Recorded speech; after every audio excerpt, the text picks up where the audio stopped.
Before we dive in, this week's episode is brought to you by my free cheat sheet, 30 Top Tips to Find Time to Write. In this guide, I give you 30 ways that you can find time to write in the small gaps that appear between the various errands and tasks and responsibilities that you have in your day-to-day life. Now, you might be thinking that you don't have any time to spare, but I can guarantee these top tips will give you writing time you didn't think you had. If you thought writing always involved a pen and paper or a keyboard, think again. If you thought you needed at least an hour at a time to write your manuscript, I help you reframe that. You won't be disappointed. Get your free copy of 30 Top Tips to Find Time to Write by going to emmadesi.com/30 top tips. Okay, let's dive in to today's episode. Julie Artz spent her young life sneaking into wardrobes searching for Narnia. When people started to think that was creepy, she went in search of other ways to go on mystical adventures. Now she finds those long-sought doors to magical story worlds in her work as an author, editor, and book coach. An active member of the writing community, she has volunteered for Squibby, Teen Pitch, and Pitch Wars, and is a member of EFA, the Authors Guild, and AWP. A social and environmental justice-minded story geek, Julie lives in an enchanted forest outside of Richmond, Washington, with her husband, 2 strong-willed teenagers, and a trio of naughty furry familiars. I really enjoyed my chat, as I always do. I love chatting to my guests. I had a really lovely conversation with Julie. She's so knowledgeable. She's been in this game for many, many years now. And I know that there were a whole raft of topics we could have discussed. But today we're talking about fast drafting, what fast drafting is, how it can be of benefit to you, both in terms of getting your story down, but also your growth as a writer and the habit of writing. And we also talk later on in the conversation about imposter syndrome, which is something I certainly have experienced in my writing life and in many other areas of life, I have to admit. But I know that a lot of you do too. And for many people, that can be the thing that's holding you back from writing your novel or finishing your novel. So we talk about that. So really great listen for you if you are interested in fast drafting and the benefits of that, and you want some ideas on how to get out of or manage imposter syndrome so you can carry on and finally finish your novel. All right, let's listen to what Julie has to say. Well, fabulous, Julie. I'm so pleased to have you on the show. I'm really looking forward to talking about imposter syndrome today because it's something dear to my heart, and I know it's certainly close to the hearts of many of my listeners. But before we sort of delve into that, I'd love it if you could give us a little insight into how you came to writing and doing what you do now. Thanks so much for having me here. I'm happy to be here. I have always been a writer, although it took me quite some time to realize it. Despite oodles and oodles of notebooks full of poems and little snippets of ideas and things when I was younger, it didn't even occur to me to write short stories or a book until I was in my 20s. I studied literature, French and English literature at university, and really thought that I was going to be doing critique and teaching literature and that sort of thing. And it didn't occur to me that I could really write my own book. I didn't know any authors. It didn't seem like a viable career choice for me. Teaching seemed like the way to go. And when that didn't actually turn out, and I ended up taking a little bit different path and ending up in high tech, then I was still sort of scribbling in notebooks and things. And my husband and I had the opportunity about 20 years ago now to move to England for a job that he had. And I couldn't find a job in high tech. It was right after September 11th. And I was at home by myself in a foreign country where I didn't know anybody. And I ended up starting to write again and really making a go of it. And at the same time, I actually ended up working in the local bookshop. And that was, of course, just really immersed me into the world. I'd always been a reader and loved reading, but it started to occur to me, I could tell my own stories too. Mm-hmm. And so that's how I got started writing again. And it was actually another move abroad that brought me into book coaching later. Again, when we came back from England, I went back to high tech. I worked as a technical writer and a trainer, writing training materials for a couple of different companies. And we, once again, in 2010, we moved to Finland for my husband's job. And once again, I found myself unemployed.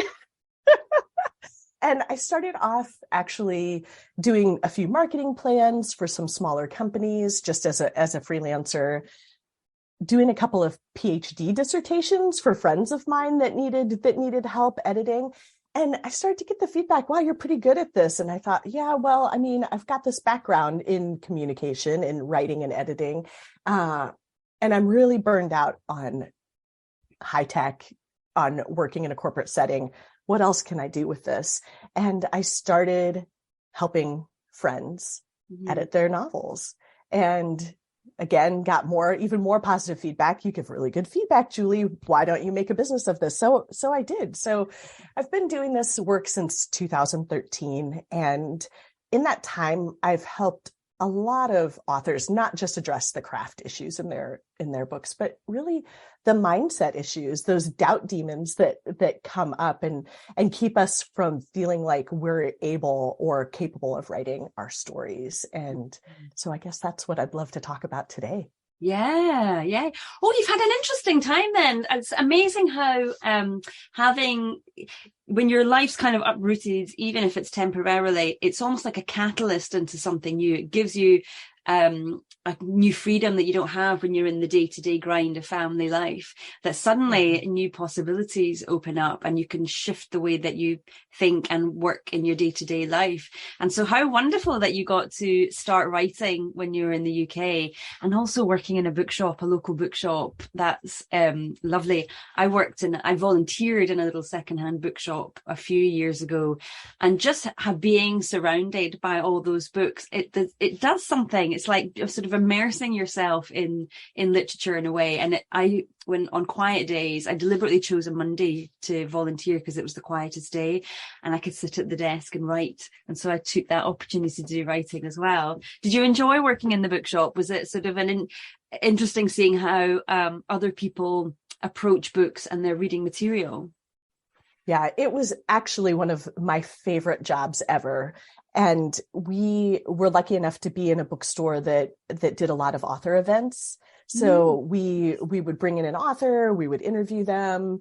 And I actually wrote a column for the local newspaper with a write-up of the interviews with the different authors who came through as a bit of publicity for the bookshop and a little writing practice for me. And it was a wonderful experience. I actually ended up managing the children's section of the bookshop, which was not what I had planned. I started off writing adult literary fiction. I still read quite a bit of adult literary fiction, but being in the kids section really made me fall in love with children's literature. And I have spent the last 10 years actually writing kidlit as a result of that. And I love writing for children. I love the finding ways to capture a young reader's attention, to get them to fall in love with books the way that I fell in love with books back when I was reading The Lion, the Witch, and the Wardrobe many, many, many, many years ago. So the opportunities for writing for children are really, I think, wonderful. And I still have a hand in adult writing as well, but Kidlit is really where my heart has been. I can understand why. I mean, I've never, as an adult, I've not been a young adult or a children's reader other than what my kids read. And they're still quite young. So they're still 11 and under. But now that my eldest is getting more into that age group of reading, it's fascinating to go in now. There's such a vast array of types of books within children's literature. The covers are so amazing these days, and it just is so inviting when you go in. It does feel like this separate magical section within the bookshop. It's lovely. Why? Yeah. And Finland, what was Finland like? Oh, I absolutely loved my time there. It's such a wonderful country that's really nature centric. So many outdoor activities on this beautiful, beautiful archipelago, right? We were just in Helsinki and Espoo, right on the coast, and it was a wonderful time. In fact, I'm hoping to make it back this summer for a visit. Still have some friends that are living there, and really looking forward to being there again. Yay. Yeah, it's on my bucket list. I definitely want to visit the Scandi countries. Yeah. Mm-hmm. Well, fascinating. Well, thanks for sharing that with us. It's always interesting to see where people have lived and spent time and the influences then that have come into their life. But now back to business. So I know that you're a fan of fast drafting, which is something I like myself. But can you tell us what that means for people who perhaps haven't heard that term before? Yeah, absolutely. I mean, I think that it was really National Novel Writing Month, NaNoWriMo, that introduced me to the concept of fast drafting. But like I said, when I moved back to Finland in 2010, right at the end of 2010, my kids were just starting school. And so suddenly I went from having kids at home and trying to juggle them and a job to no job and no kids at home during the day, which was suddenly like a wonderful opportunity to start writing again.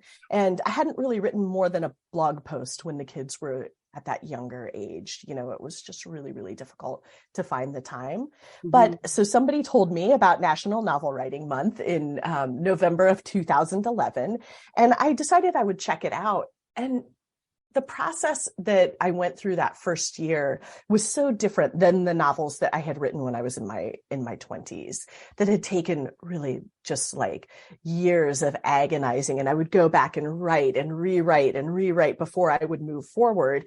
And I needed something that was going to just get me back into the swing of writing a little bit faster. Mm-hmm. I was quite rusty. And so I signed up for National Novel Writing Month. I did not succeed that first year. And in fact, I did not succeed the second year, but I kept trying and I kept writing, and it was writing all different kinds of stories in addition to the novels that I was trying to write. And it really is an opportunity to create a writing habit. Mm-hmm. Where you're working on your story, even if it's for 15 minutes in the pickup line when you're going to pick up your kids. You know, you can write on your phone anymore. It's an opportunity to turn off that internal editor that tempts you to go back over and over and over that first chapter without ever writing chapter 2, let alone the final chapter.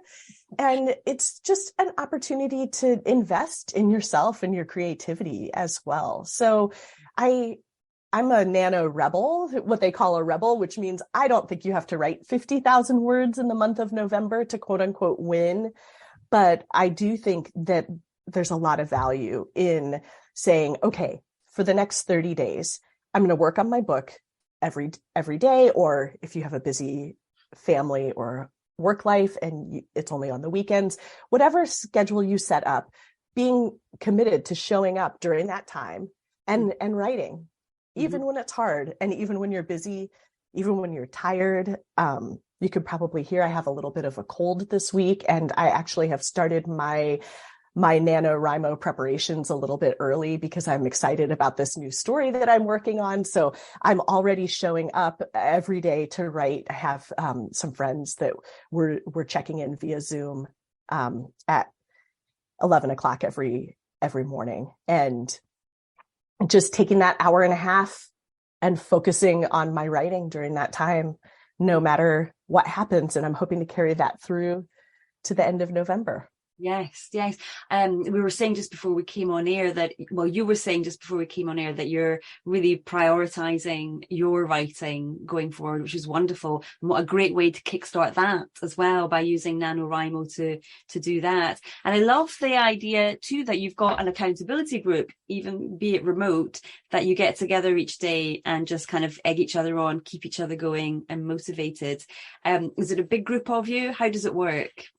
Well, it's funny. It's actually people from my local critique group, but we haven't gone back to meeting in person. And actually, two of us have moved away and are no longer quite as local. They're maybe an hour and a half away now. So it's a way for us to check in. We used to meet in the coffee shop back in the before times. now we're checking in on Zoom. So there's 4 or 5 of us that are showing up pretty regularly. And yeah, it's wonderful to have the community, right? Writing can be really, really lonely, but it doesn't have to be. There's a lot of value in having an accountability partner or having a book coach or having a writing group, any of those things that can just make it feel like you're not just stuck in your office with your laptop endlessly writing by yourself. Yeah. Oh, I so agree. It's a shame that there's still that sort of image of the lonely writer who's all by themselves and like the weight of the world, the weight of this whole book is on them, and only they can do it, rather than can be very collaborative, even though, yes, ultimately you have to be the one to put the words on the page, but the discussion and the brainstorming and the idea, that can all be very, very collaborative. And I'd say in the last year and a half, I've come to really value writing sprints. So even though we're in a Zoom room and we're not together and we're all working on different things, I don't know what it is about the energy that each of us bring to that. We know we're going there for a purpose. We know we're going to work on our stories. And so you get down and you work. And I certainly find that I'm more focused and I get more done in that time, even if it's only 30 or 40 minutes. But there's something about being even in a digital space with others that's so invigorating and motivating, I think. That's so true. I mean, I tend to not be a super fast writer, even though I love fast drafting. It's more about writing every day and dedicating a certain amount of time to my writing than it is. I'm not the person that sits down and writes 5,000 words at a go. Like 1,500 words. I think it's 1,585 to get to 50,000 words in 1 month. That's about right for me. That's a good session for me. But I have found in times when I've either been on Zoom or in person with other writers, a lot of times I can write a lot more than that 1,500 words. So I think there is really something about that energy of having other writers being creative alongside you that can really just help unleash the floodgates and also just remind you, I can do this. Look, my other friends are sitting here and they're doing it too, and we're doing it together. And that energy lifts us up and helps us be more creative, I think. Absolutely. Now, you mentioned something just a few minutes ago to do with NaNoWriMo, and that is that you said that you've started doing your prep work and the preparation for the project you're going to work on for NaNoWriMo. So I wonder what kind of pre-writing, planning or preparation do you do, and that you can recommend for other writers to do if they want to have that, want to feel success at the end, either of NaNoWriMo or their own fast drafting phase? Well, back in 2011, when I did my first NaNoWriMo, I didn't even find out about it until the month had already started. So I didn't even have a story idea, let alone any pre-planning. The first time that I actually won, which was in 2013, I started with an idea that I had gotten over the summer and had been thinking about, and a 5-beat outline, 5 little bullet points, and that was it.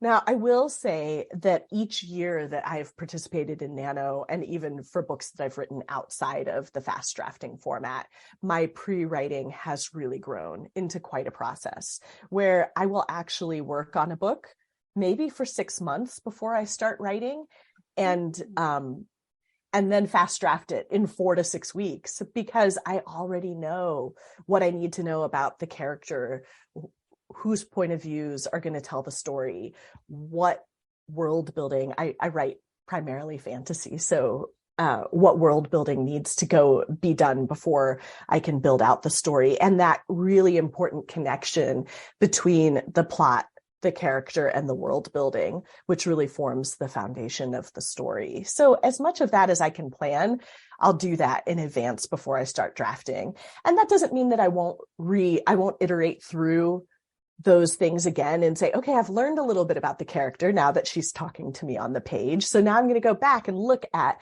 the character plan and the arc that I had planned for this character and refine it and add to it and make sure that it still works with the plot that I'm trying to have happen on the page.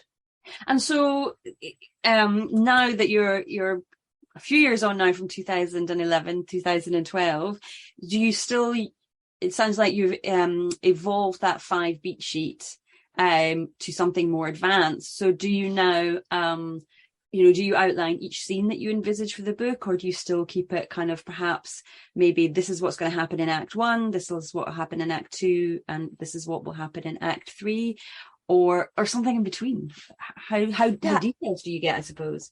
I have really held on to my pantser roots. So even though I do a lot more planning, and maybe some people actually screamed when they heard me say that I plan for 6 months before I write, but it's not because I do a very detailed outline. That really, in some ways, takes the fun out of it for me. I know many successful authors who do detailed outlines, and I have nothing against it. But for me personally, what I like to do is I write a messy synopsis. So this is not the synopsis that you would use to pitch an agent or to write your jacket copy for your book or anything like that. This is a long, messy, detailed, just info dump of everything that I know about the story. And I start with that, and then I just start shaping it into the different acts. I tend to use a 4-act structure instead of the classic 3-act structure, but it depends a little bit on the story. So I'll write the synopsis. I'll start to break it into 4 parts. I'll start to weave those plot points in there. Okay, this is probably going to be the midpoint. Here's my dark night of the soul. Here's my inciting incident, all of that type of stuff. And then I actually will take that very messy synopsis and I do share it with my writing partners. I don't share it broadly, but just with writing partners who I trust, who know about this technique. What you want to do for feedback at this stage is not get into line editing or questioning plot or anything like that, but to say, hey, I love this idea. It reminds me of this book that might be a comp title. Can you tell me more about this? I don't understand what you mean here by this. Oh, it would be cool if you did this. It's more of a brainstorming exercise than an actual critique. Mm-hmm. And that has been really helpful to me to see how my story is landing with a few trusted people, mm-hmm. to brainstorm comp titles that I haven't thought of, because if your critique partners read as much as you do, then you're in luck, because they'll think of all kinds of things that you hadn't even thought of as comp titles for your story. So yeah, that's really my process. And then I keep refining that synopsis, and I'll revisit it at every major plot point as I'm drafting as well. So once I get through the inciting incident to the first plot point, I'll go back and say, okay, does this still match? Is this what I actually wrote?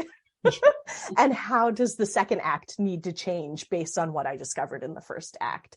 And in that way, it's an iterative process. Right. And honestly, this iterative process is what I use with my book coaching clients as well, right? It's not actually possible to plan so much that you write a first draft that's perfect. You're always going to need to do revision. You're always going to need to revisit those things that you thought were going to work one way, that in actuality on the page maybe went in a slightly different direction. Mm-hmm. And that's okay. Again, that's one of the beauties of fast drafting and of just knowing when you start that you're going to have additional revisions ahead, because it frees you up to just say, okay, I'm going to let myself make mistakes. I'm going to follow every plot bunny and see where it leads. And you might find something that you hadn't planned for at all ends up being your favorite thing about the story. Mm-hmm, mm-hmm. Yeah, I certainly find that. I love it when those magic moments happen, when something appears from nowhere, from the back of your brain somewhere, this idea or a character or a plot point or something happens and you didn't know it was going to happen. I love that. That's what makes it all worthwhile for me. And I think that's where have this constant sort of tussle with outlining and not outlining. I'm still in that phase where I fear that outlining is going to take away that spontaneity and that excitement and me going on the adventure with my characters. But I do kind of appreciate that there are benefits to and less rewrites involved if you do a bit of planning up front. I just wanted to go back to something so we were talking, you mentioned the 4-act structure, and that's less well known, and I wondered if you would just sort of explain what that is for anybody who hasn't come across that before. Yeah, well, it's really quite similar to the 3-act structure, but 3-act structure classically has Act 2 be kind of a big 2/3 of the story right in the middle of the book. And a 4-act structure really just breaks that in half. So into 4 even parts that are about 25% of the novel each. And the reason that I like that is Larry Brooks, who wrote Story Engineering, really has a lot to say about the 4-act structure. But my favorite part of what he has to say about it is the way that he ties those plot points and the acts to the character arc. I'm a very character-driven author, and in fact, tend to work with clients who are character-driven authors as well. And so the idea that the character's journey is driving everything that happens in the plot is really central to my methodology around writing. So he has this great concept of the 4 stages of a character arc that tie to the 4 acts of the plot. And that is that the character starts out as an orphan. Now, in Kidlit, quite often they literally start out as an orphan because there's definitely a tendency to kill off one or both parents to free the child up to go on an adventure. Although I have promised my children I will never kill a parent after they had read one too many stories that did that and said, "Oh, Mom, it breaks my heart. Don't write any books like that." So I've made that promise of no dead parents for my children, and I've held to that so far. But the idea of being an orphan is just that idea of being unmoored and not being at an inflection point and not knowing what's going to happen. Then the Act 2, they're a wanderer. Something has happened that has started them on the journey, but they're not charging forward like a hero. They're still wandering. And that's where you get your fun and games, your mentors, where you assemble your allies that are maybe going to be on the journey with you and that sort of thing. And then in the second half, after a big, this changes everything midpoint, you've got the 3rd act where they are finally the hero. They've dug deep. They're going to try to make sure that they can achieve the story goal that they've set out on, even though they're not entirely sure how to do it. And then the 4th stage is martyr. And that doesn't mean, of course, that the main character dies or even that they risk their life. Quite often that idea of the martyr can be more of an emotional risk than an actual physical life or death. Of course, in a thriller, it's going to be actual life or death, but in other types of books, that's not going to be appropriate. But the idea is, I want this thing that I'm trying for so bad that I'll risk anything for it. Mm-hmm. And so if you can keep those 4 stages in mind as you're working on the plot and make sure that they tie back, you're going to end up with that really satisfying character arc. So that you're going to be cheering for that character at the end when they finally get what they've been working toward, even though they had all those moments along the way where they thought that they weren't going to be able to achieve it. Mm-hmm. So that's been really effective for me in terms of my own writing. Although I will admit that there are times when I think a 5-act structure or a 3-act structure can be useful. And quite often I will assess a story on multiple different structures just to see what I can learn about the story as a whole. Mm-hmm. I think of it more as something to guide revision than something that I spend too much time on when I'm actually drafting. Because again, I agree with you that it can feel limiting. Mm-hmm. Well, if I've already written this all down on the outline, and if I can't deviate from that, what's the fun? What's the fun of doing it? So I always give myself permission when I'm drafting and try to give my clients permission as well to really to take that unexpected road, that unexpected sidetrack, to explore what's happening and see where it leads, because it can really lead to some magical discoveries. Yeah, I think you made a good point there, that the kind of thinking about the structure logically and sort of putting this framework on top of our draft. I think yes, definitely in revision, that's where it can really come into its own and really check that you've allowed yourself to go on tangents, but now you get a moment just to check that you've come back to a good, clear, good trajectory for your character and for the plot as well. It's a really good, I find structure really good for revision, particularly. Yeah. So we've talked about fast drafting, and thank you for kind of clarifying about the 4-act structure. That's super. I love fast drafting, but I have to admit, not as quick as 60 days. But for you, do you find that there's any downsides to it, or is it go all the way? Well, I do think it's absolutely possible to sit down, really dedicate the month of November to NaNoWriMo and have 50,000 words that are completely a mess. I mean, I'm not going to lie, that first one that I did with a 5-beat outline was really, really a mess and had to be rewritten multiple times before it was in any sort of shape.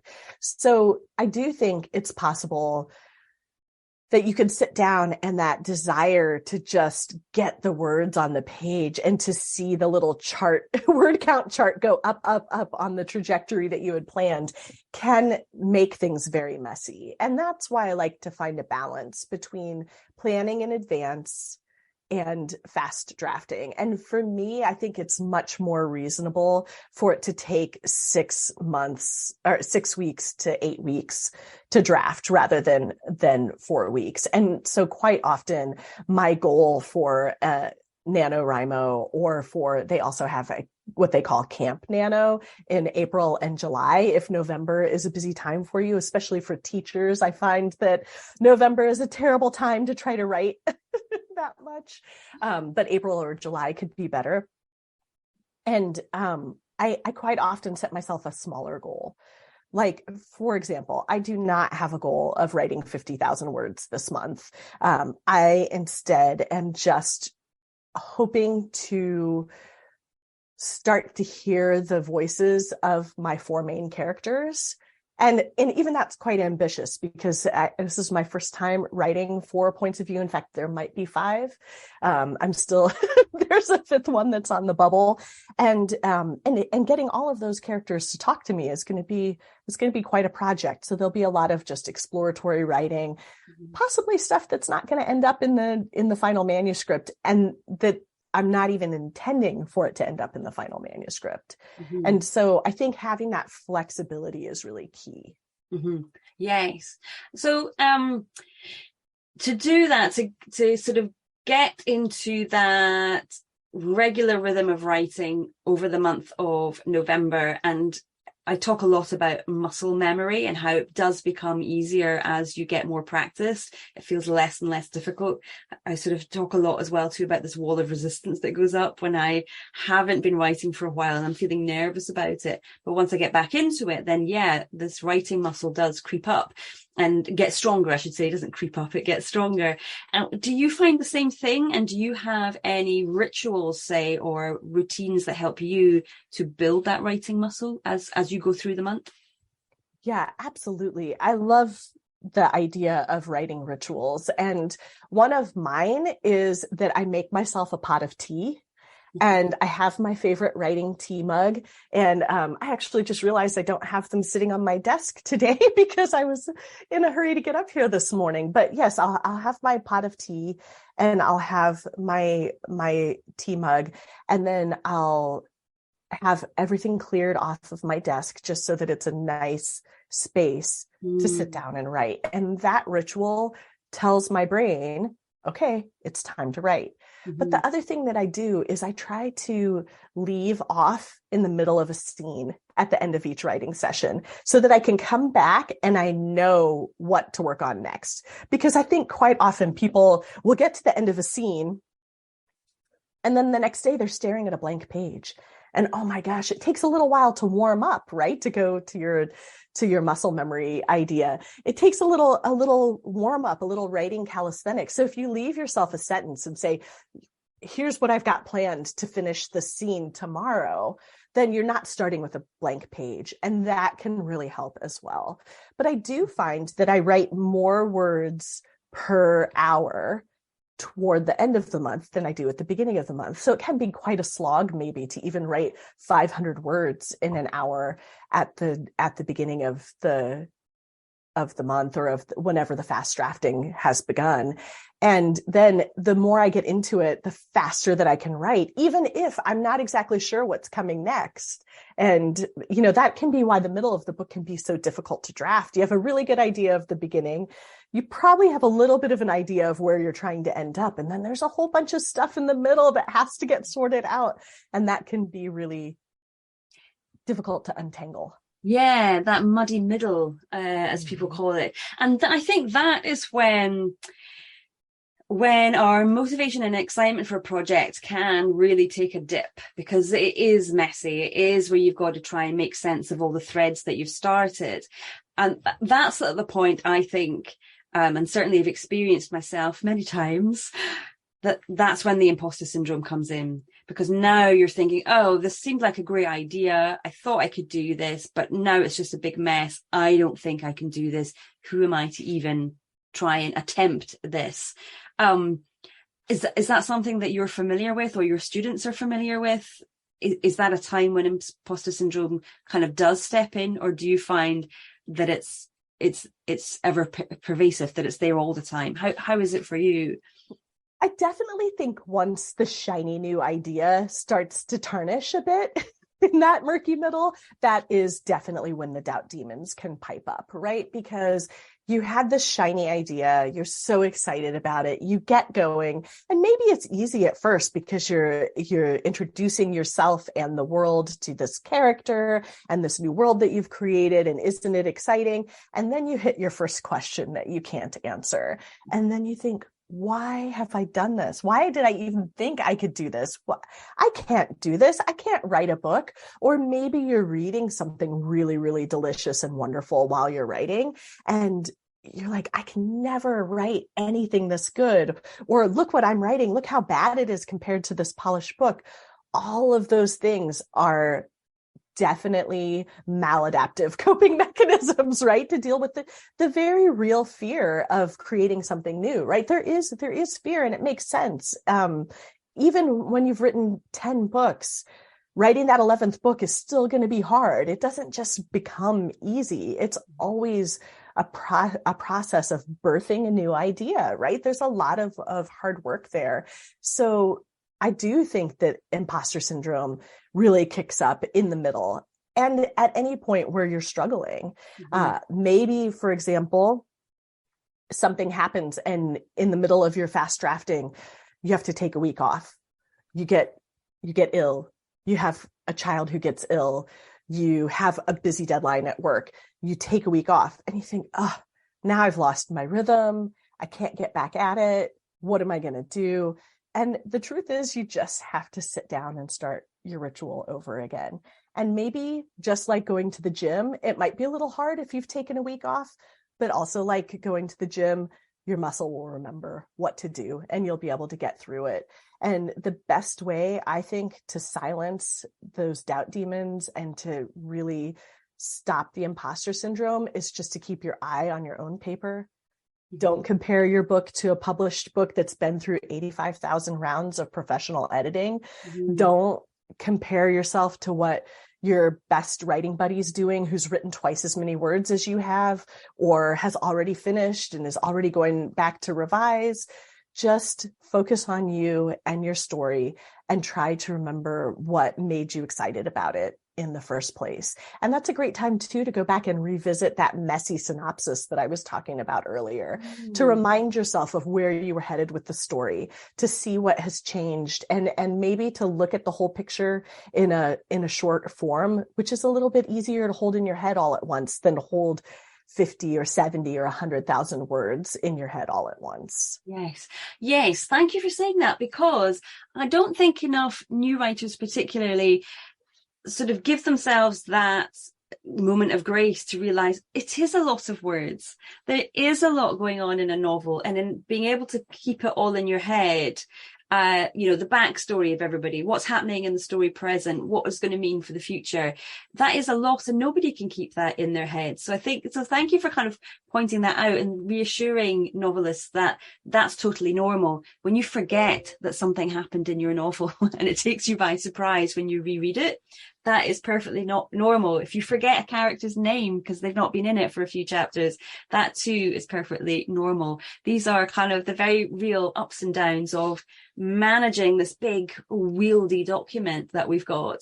From my own experience as well, particularly kind of more recently, when I do get hit by imposter syndrome or those feelings of doubt, the person who keeps me going is my coach these days. And so when I am having that kind of meltdown moment, that's the person I can email or schedule a call with and say, talk to me off this ledge, or I need to talk about this scene. Is it working? Is it not? What am I doing right? What am I getting wrong? I value that person's job, role, presence so much. That person just keeps me ticking along, and I love when she's got more faith in my story than I do. And I think that's one of the wonderful jobs that coaches do, and I know that you coach and you help your students in their different phases of the novel writing process. Do you find that your students also kind of come to you with I need a moment, can you help me, or can we discuss this scene because I don't know what's going on and I think I should just give this all up and start again? I do think that there's quite an important role that a coach has. I think many people think a book coach is going to edit my words, make sure I've got the craft of my story right. But there's so much more to being a book coach.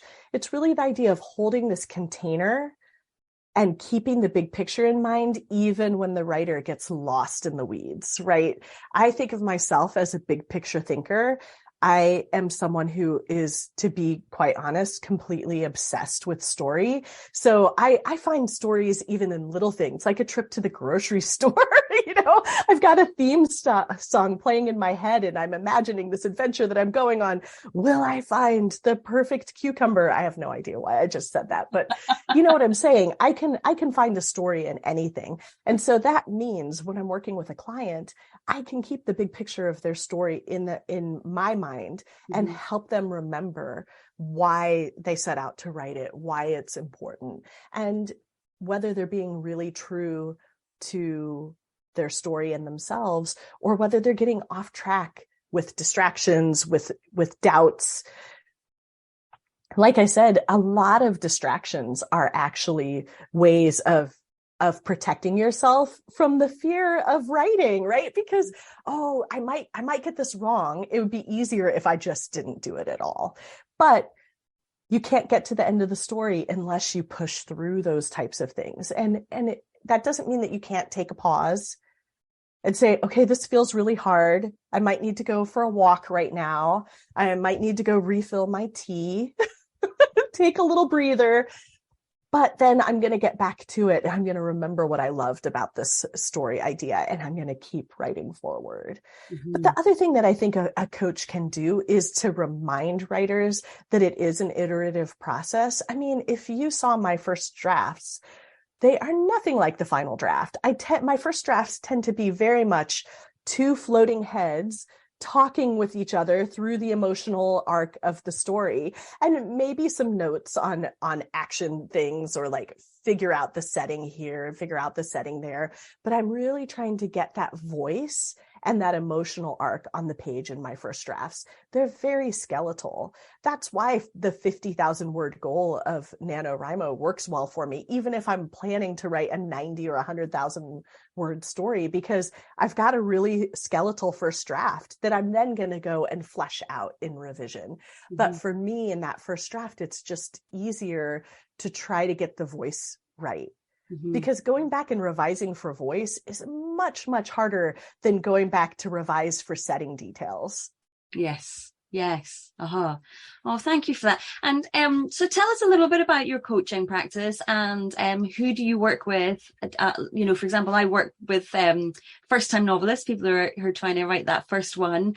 Is that the same for you, or do you work with writers who are a little bit further along? Well, I will work with any writer at any stage of the process, but what I'm really looking for is for people who are hoping to be career novelists. So if you've just always wanted to write a book and think that you just want to write one of them, that's probably not my ideal client, simply because my teaching style is all about giving you skills that you can take to your next few books. I definitely believe that it takes more than one book to sort of get into the rhythm of writing. I know there are exceptions. There are people who write their first book and see it get published and have wonderful success.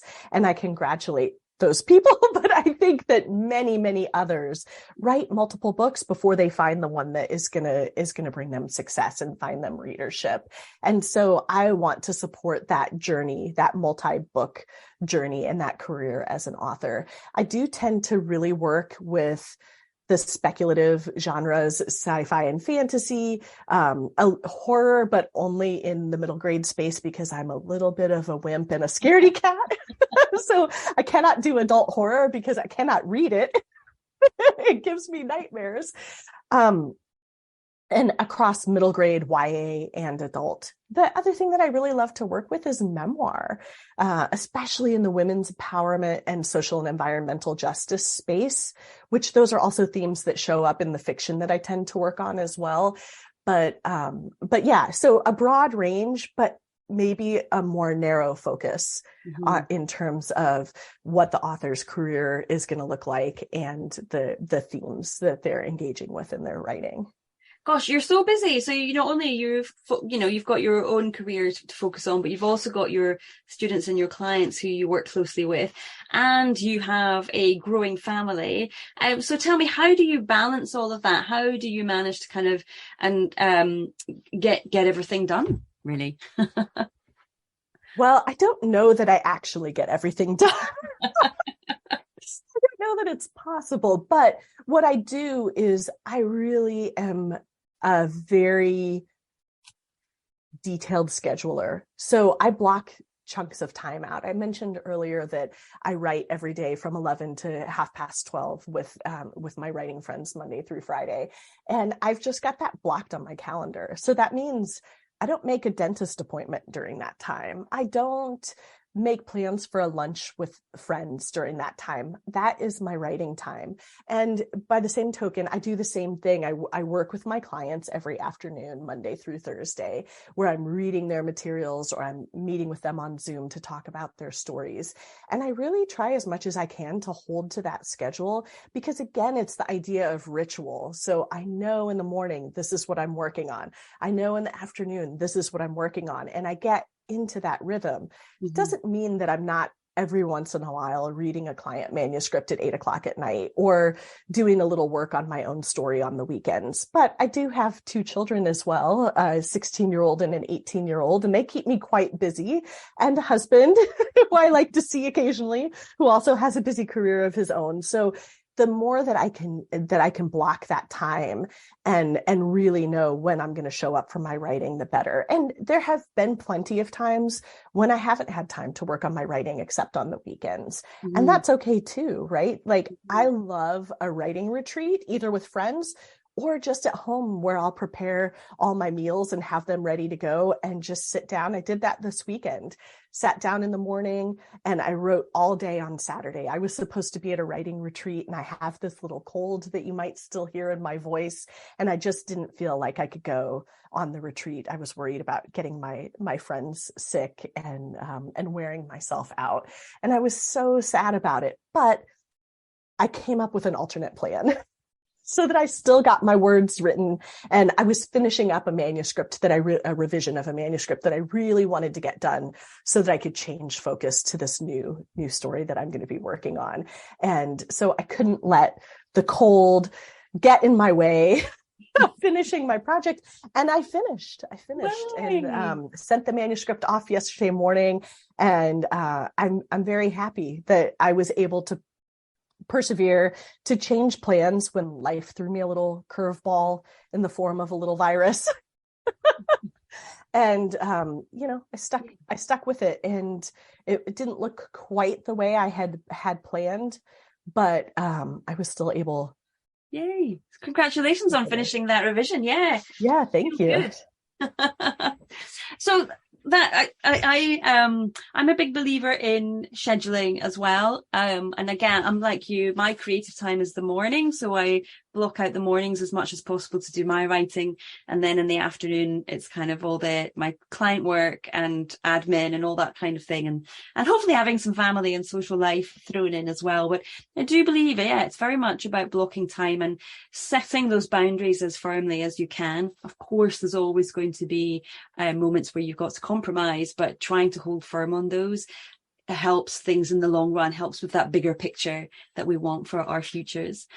Mm-hmm. Julie, it's been lovely speaking to you. Thank you so much for sharing not all of your knowledge, but a lot of your knowledge today. I know you have lots more to share with your students and clients. But I wonder if you have a little gift for our listeners. I wonder if you could just share a little bit about that and tell them where they can get a hold of it. Yeah, absolutely. I have created a free downloadable with some mindset exercises that I've gathered up for myself over the years. And these are the things that I do at the beginning of a writing session, or if I'm feeling uninspired or just feeling like, I don't know what to do next and I don't want to write and I know I need to. I've got these exercises, a few writing exercises, there's a meditation in there, etc. Anyway, it's called Ready, Set, Draft.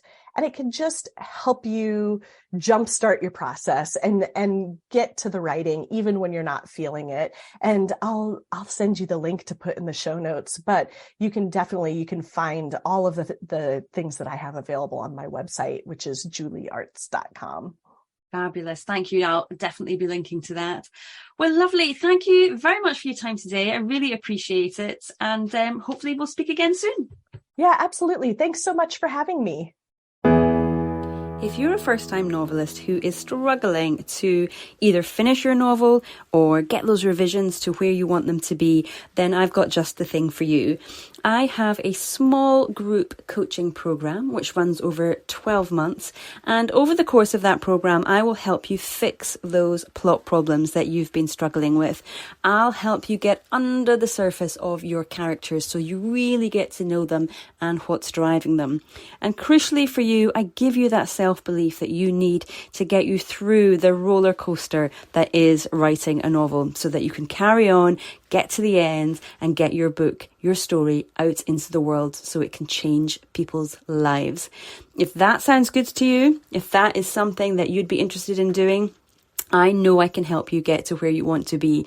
So book a call with me. Let's have a chat and see if we are a good fit for each other. If you're interested in doing that, then go to emmadesi.com/story builder. I look forward to chatting. Well, thank you so much for joining me today. I hope you found that helpful and inspirational. Now, don't forget to come on over to Facebook and join my group, Turning Readers into Writers. It is especially for you if you are a beginner writer who is looking to write their first novel. If you join the group, you will also find a free cheat sheet there called 3 Secret Hacks to Write with Consistency. So go to emmadesi.com/turning readers into writers. Hit join. Can't wait to see you in there. All right. Thank you. Bye-bye.